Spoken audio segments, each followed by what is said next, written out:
Oh, just Minnesota. They're playing up there. And you leave Friday or Saturday. No, leave Saturday. Saturday, good. Good. That'd be a good game. That's a big game too. JJ McCarthy, man. I tell you what, he holds the ball up. So he holds the ball the fifth most or the fifth longest in the league. So he holds like 3.1 seconds. Yeah, perfect.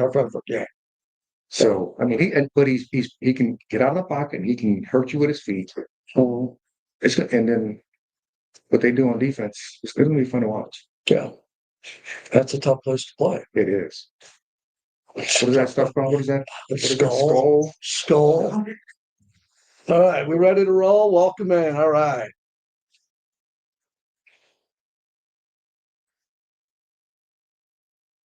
Welcome to Lay in the Wood. I'm JT the Brick, the Hall of Famer, Rod Woodson, and we're ready to go. Week 9 of the NFL schedule coming off the NFL trade deadline. Yeah. I loved it. There was a lot of trades. There were some big ones.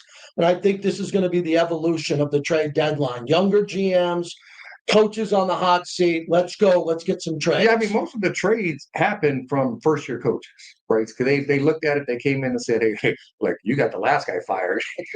You're not getting me fired, too. But my one question is for the Jets.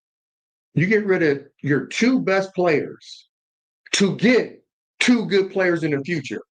So that would tell me they got to give Aaron Glenn some love. Mm-hmm. They got to give him a longer leeway and a longer time frame to get this thing turned around. I know Aaron Glenn is looking at it saying, okay, well, Dan Campbell, he did it in Detroit. He came in, turned it around, had a really good draft his first year into it. And they kind of moved from there. After the first year, kind of struggled. But after that, it's been really good football. But the key to that, they didn't draft a quarterback. They traded for a quarterback, right? They got Jared Goff through a trade, not through the draft. So the question is, are they going to get a young quarterback? The Jets get a young quarterback next year in the draft? Or are they going to trade for a guy? There's not that many great quarterbacks in the National Football League to trade some picks for. What I think is interesting, we said this about Brian Daboll. The only way Brian Daboll would keep his job is to start Jackson Dart. Yeah. He did. It worked well for about a week. And I think that ship has sailed. I don't think Daboll is going to keep his job. The best thing that happened to Aaron Glenn was they moved Sauce and Quentin Williams. Now he can go to the media and say, look, we got rid of the 2 best players. Now get off my back. Get off my back. Give me a year and a half to get my players in here. I think it's a 2-year window, right? Okay. So obviously this year, it is what it is, right? They haven't played well. They've competed in some games, but they haven't played well. So you get rid of your best players on defense. And I don't know if he looked at it and said, listen, Sauce, I know you've been all pro and all that. You one of the best corners in the league. You don't fit my scheme. Or in his head, I need these picks. This is better off getting me 2 more first-round picks and you going somewhere else. And I'm doing you a favor too, because right now we're going to struggle. So I don't know if that's the case, but with that being said, I would hope that they are giving Aaron Glenn a 3-year window, not next year he got to win or he's out. But the big part, Rod, because there were trades, is you also got all that money off the books. Yeah, true. So not only are you getting the picks coming back, you got rid of 2 really good players, but all that money is kind of off the books. But your point, I want to start off with what you just said. You're guessing on the 2 good players that are coming in a year from now. I don't know if they're at Georgia, if they're at LSU, if they're at Indiana. So you're hoping that the player's going to be there that you want. He's going to fit the scheme. It's really and he's going to come in as a rookie and ball out like Sauce did. 2-time All-Pro. I mean, that does not happen that often in the National Football League. I know in today's football, comparable to when I came in, most guys who were even first rounders and second rounders, they were backups in the National Football League. They learn from veteran players. Well, veteran players are far few between. I mean, every backup in the National Football League, for the most part, are young guys, first year, second year, maybe third year guys that's playing in the National Football League. So these young guys are coming in, playing right away, learning through headaches and hiccups, right? Learning how to play in the National Football League. But Sauce came in and balled out year 1. That is rare.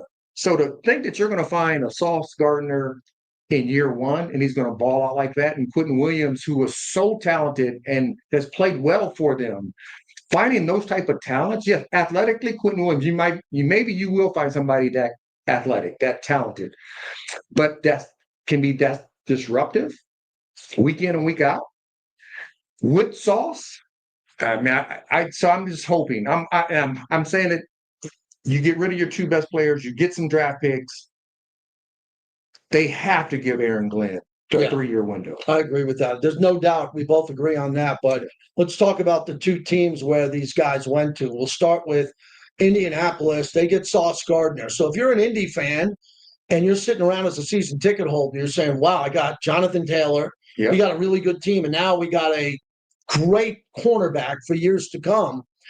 But you still got Daniel Jones. So those two picks that you gave up, Daniel Jones now has to work, because if he doesn't work, you're not going to go back to Anthony Richardson probably. And then you're going to not have 2 first-round picks to go get a quarterback.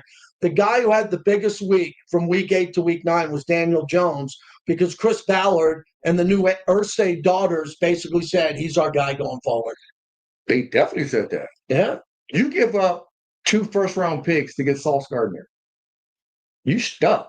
You're stuck with your quarterback, unless you just hit a home run with a 3rd-round quarterback or a 4th-round quarterback somewhere in the draft in the next couple of years, right? Next 2 years, really next year, because you need to hit it.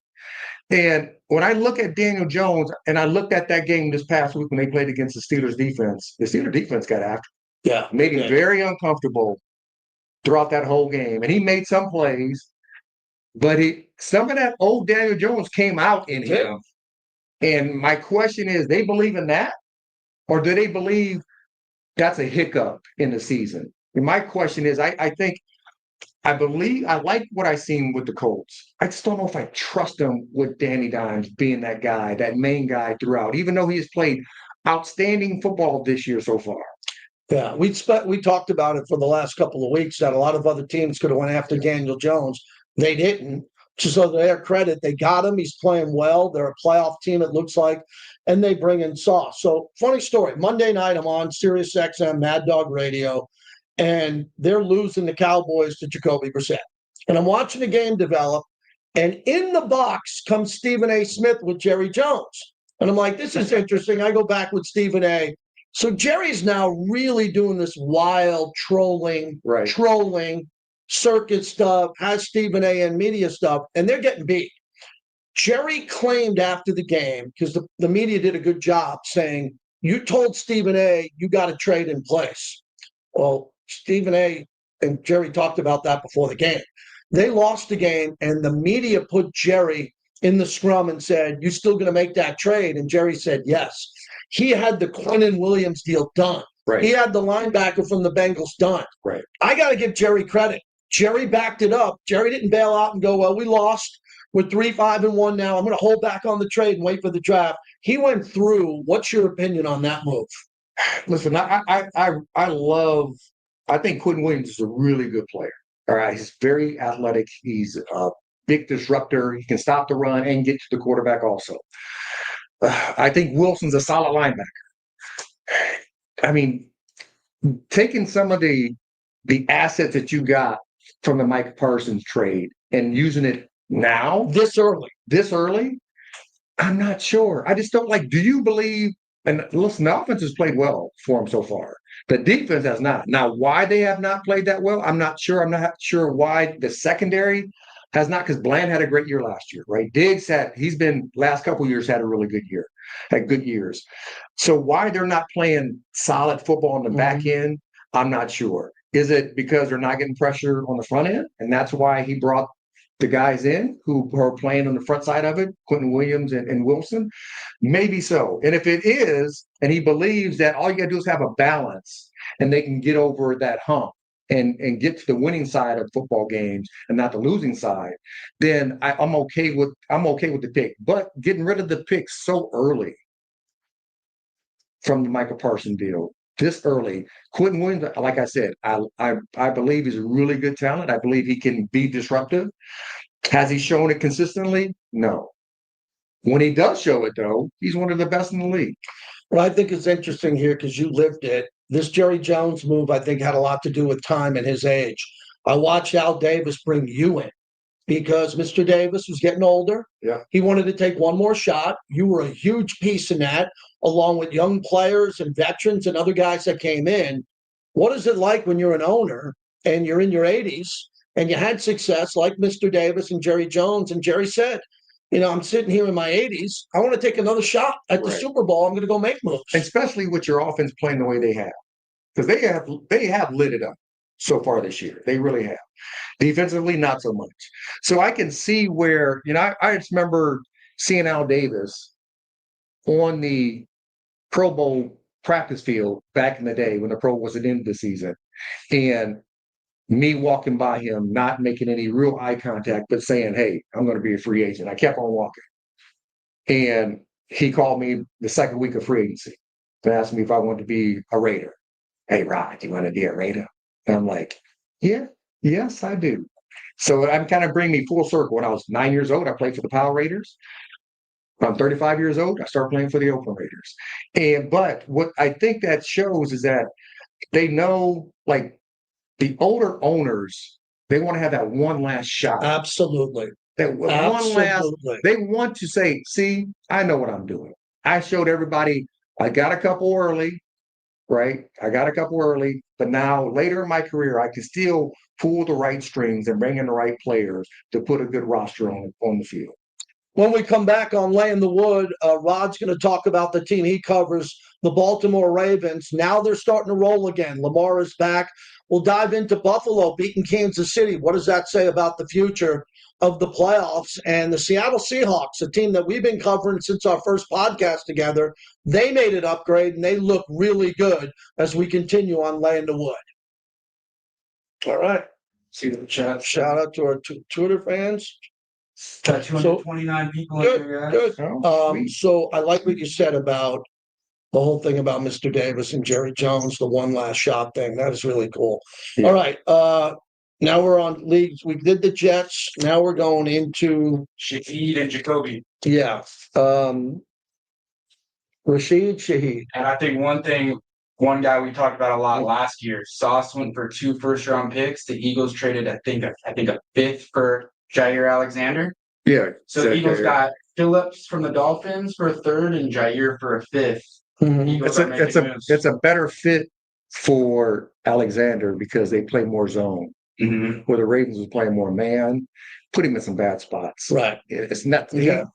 Cool. So because I think that's it. We'll hit the last couple trades and then I'll start right now.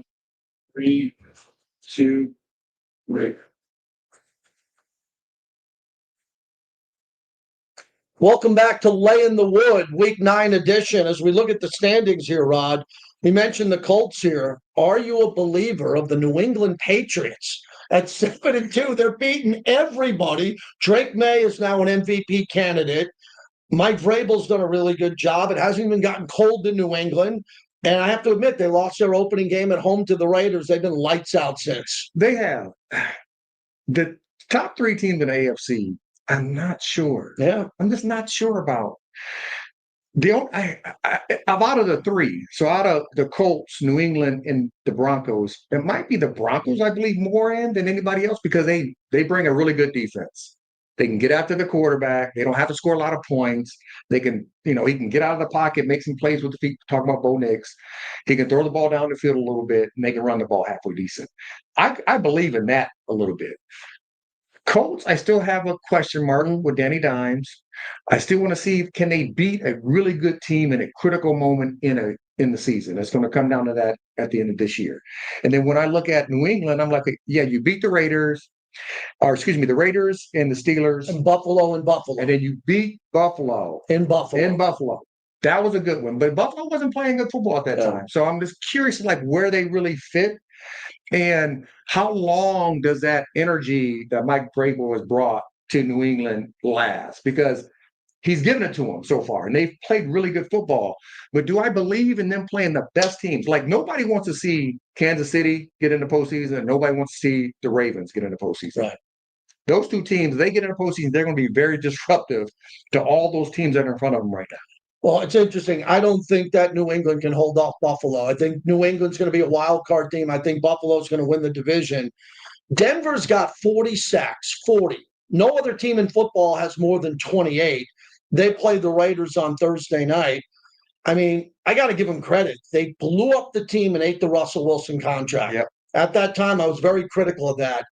I didn't realize they had that many edge rushers. I mean, they're getting after the football. The Raiders' offensive line, they're going to be losing sleep tonight before this game. I hope they put up a fight here. I mean, but what have you seen with Denver? Because Bo Nix is winning these weird games. They're coming down to 18, 15 field goals. But that defense, it was Patrick Surtain who's hurt. But that defensive pass rush is helping out the secondary. Listen, that pass rush, and it's multiple guys. Yeah, it is multiple guys. And listen, they have done a really good job of not giving offenses a bunch of time to set up in the pocket. And if they got to bring pressure, they bring man pressure, they bring zone pressures. They do a lot of different things that you love to see, because if you only run zeros, if you only are a single high and you're bringing a 5-man pressure, everybody knows it. There's a lot of 3 beaters, a lot of 4 beaters. But when you start running different pressures with roll coverages, cover 2 and cover 3 and 6s, that gives quarterbacks who are still learning a little time to pause in the backfield, right? When they do pause, that's when they take the opportunity to get the pass rush. And that's what they've been doing. They've been showing a lot of different looks, been very creative back there. And then they're getting pressure on the quarterback on a consistent basis, week in and week out.